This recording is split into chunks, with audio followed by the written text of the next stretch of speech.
and welcome to the PhD Life Coach podcast. Now, I'm going to preface this episode with a bit of a disclaimer. And that disclaimer is I love stationery as much as any of you. You leave me unattended in some fancy stationery store or art supply shop or anything like that, and I'm going to make bad financial choices. I have cupboards full of stationery and craft supplies, beautiful things that are either going to make me organized or are going to be beautiful, and I'm going to use them, and I love them.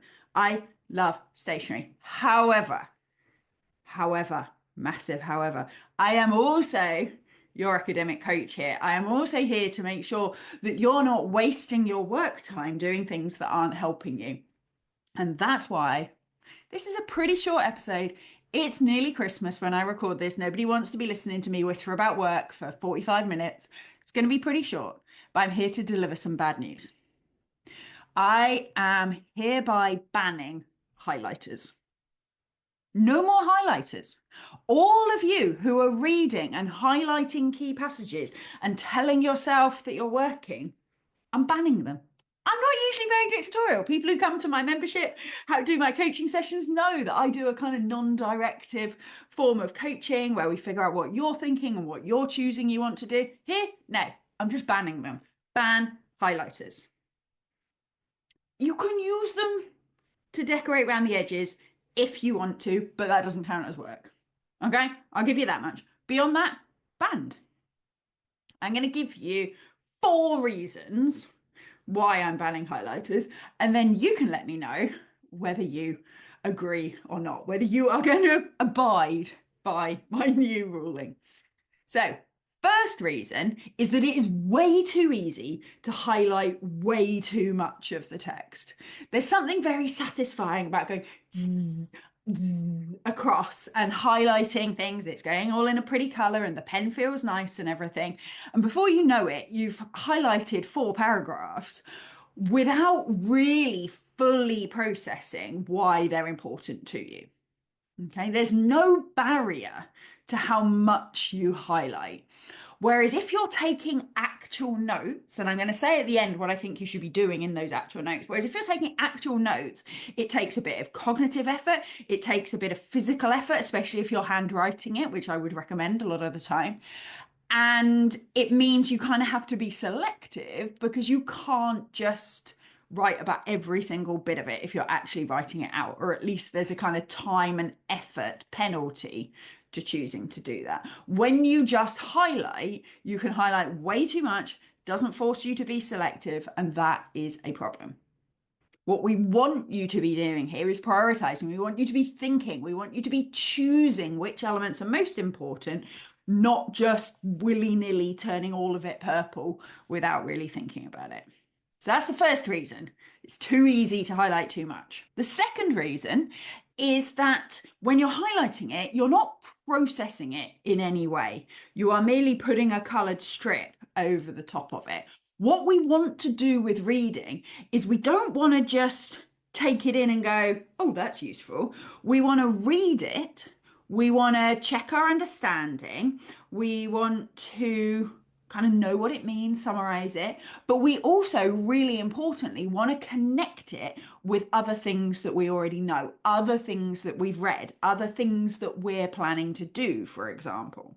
Okay? And highlighting doesn't do any of that stuff. In fact, maybe this is just a me confession. You can tell me whether you do this as well or not. But when I highlight, sometimes I start reading a paragraph and I think, oh, this is going to be useful. And I highlight the whole paragraph and I don't necessarily read the last few sentences because it's like, oh, this whole paragraph's useful. And you're almost kind of marking it in some way. Not helpful. Much, much more helpful to be writing those notes and actually processing it through your brain, connecting it to the other things that you know, and kind of registering it cognitively rather than almost just marking it for future. The third reason is that when you see highlighting in the future, you have no idea why you highlighted it. Okay, it's orange. Maybe some of you have a fancy color coding system, which perhaps works to some extent, blue for methodological and green for whatever else. But most of the time, you don't really know why you highlighted that thing. So this notion, oh, I'll be able to find it later, is just completely misguided. You'll be able to find it, you'll be able to see that it was highlighted, but you won't know why. It's like when you find a random phone number on a piece of paper and you're like, I have no idea who that is, or whatever, okay? Just because it's highlighted, it doesn't tell you what you were thinking when you read it. It doesn't tell you why it was important, which bit of your work it was important for, whether it's still important. It doesn't tell you any of those things, just tells you it's green. Green's not helping. That's the third reason. And then the fourth reason is that when you reread that article at some point in the future, you may and probably should be reading it for a different reason. The first time you read something, maybe it's just to get a feel for what the article is about. Maybe it's to get an understanding of the background of the area you're looking at. But maybe the next time you read it, what you really need to do is really understand their methods, because you're going to use methods that are similar to this, and you need to really pick apart exactly what they did and what controls they used, or what ethical considerations there were, or whatever. Now you've got an article that's got loads of orange highlighting all over it, that was from when you were reading it to understand what they found and what the kind of background is. But now you're reading it for methods. Those orange bits aren't relevant anymore. You need to be in a different section of those orange bits, so they're going to draw your attention. That's the point of highlighters. And now they're just a distraction. They're pulling your eye over there when you're reading it for a different function. And most importantly, even if you're reading it for the same function, you're reading it to fully understand their argument, for example, you are now not the same. Stuff that was important to you when you first read it is not what's important to you now, because you know more, you understand more. So those bits that you highlighted because they helped you understand the basics are not going to help you understand the nuances that you're now trying to pull out of it. Highlights become a distraction as soon as you have moved on from the point at which you initially highlighted them. Highlighters are not useful research tools. So what do we do instead? You write. You write stuff, and you don't just summarize what they're saying. That should be a tiny bit of your notes. They did this, they found that, they argued this. That should be a little tiny bit of your notes. I want you to write about, what thoughts are you having? What thoughts do you have when you read this? What are you confused about? What doesn't make sense to you? What has it reminded you of? What gaps have you spotted? Where does this connect to something? Where could this influence future work? Where do you wish you'd read this before? You're writing those sorts of things, almost like a little diary of reading it. Those are the notes that are useful. You're processing it cognitively, you're connecting it together. And when you come back to those notes, you will be able to see what you were thinking then. And so it will be much easier to then interpret it and then to see how different it is from what you're thinking now. That's what we should be doing. It's more effort, definitely, but it is so much more productive. You won't end the day feeling like, well, I've read a load of stuff, I've highlighted a load of stuff, but I don't feel like I've got anywhere, because that's the worst feeling. There is nothing wrong with hard work. All of us came into our PhDs, academia, knowing that we were going to do hard work. The problem with hard work is when you work hard and you can't see an outcome from it. You can't see what good it's done. And that is what highlighting will do. I'm getting very strict. So take your highlighters, do something beautiful with them. That's fine. Create art in your spare time that uses the highlighters that you are no longer using for your research. Let's leave highlighters in 2024 and move on to much more effective ways of reading and note-taking. Quick interjection. If you're finding today's session useful, but you're driving or walking the dog or doing the dishes, I want you to do one thing for me after you've finished. Go to my website, phdlifecoach.com, and sign up for my newsletter. We all know that we listen to podcasts and we think, oh, this is really, really useful, I should do that.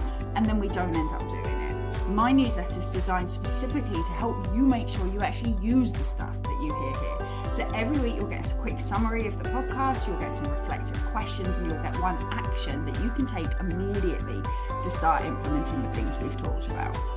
My newsletter community also have access to 1 session a month of online group coaching, which is completely free, but you have to be on the email list to get access. They're also the first to hear when there's spaces on my one-to-one coaching or when there are other programs and workshops that you can get involved with.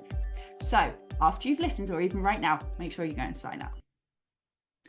I'm being slightly flippant in all of this. If you love your highlighters, figure out a system, but that system needs to have recognition of the fact that you need to process it. It needs to have recognition of the fact that when you come back to it, you want it to make some sense and that you will be a different person coming back for a different purpose. If you can figure out a way to do that with highlighters, happy days, you go, you do you. But I would suggest ditching them entirely. The one form of highlighting I do allow, and for those of you who are on YouTube, you'll see me holding them up, are these little tiny transparent stickers. So for those of you on the podcast, they're maybe 5 centimeters long, something like that, 0.5 centimeter wide, slightly translucent. Mine are blue, yellow, pink, and green. These I use not when I'm reading articles, but I do use them to pick out key items in a list. If I've got a list of 5 things I want to do today, I might put one of these over the top of the one I'm doing right now. And the joy of that, it picks something out specifically, but when it's done, I can take it off and move it somewhere else. So not as part of the research process as such, but for highlighting specific things, I highly recommend these little stickers. You can find them from all good stationers and the big bad capitalist delivery place that I'm sure most people actually get them from.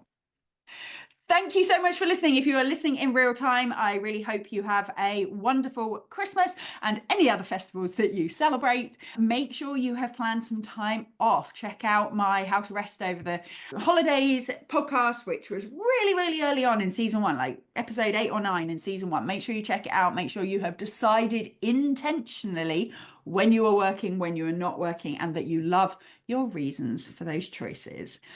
There are going to be podcasts all the way through the Christmas period. That is not because I'm working. That is because I have planned ahead and got them booked. We have got various guest episodes. We have got a coaching session coming up and then some very important announcements at the beginning of January. So as they pop up, do not fear. I am not working. They are entirely automated at my end. I will be enjoying time with my family and my friends and my good old dog Marley. And I hope you have a wonderful time too. Thank you all so much for listening, and I will see you in a scheduled podcast next week. Thank you for listening to the PhD Life Coach podcast. If you like this episode, please tell your friends, your colleagues, and your universities. I'd appreciate it if you took the time to like, leave a review, give me stars, stickers, and all that general approval as well. If you'd like to find out more about working with me, either for yourself or for people at your university, please check out my website at thephdlifecoach.com. You can also sign up to hear more about my free group coaching sessions for PhD students and academics. See you next time.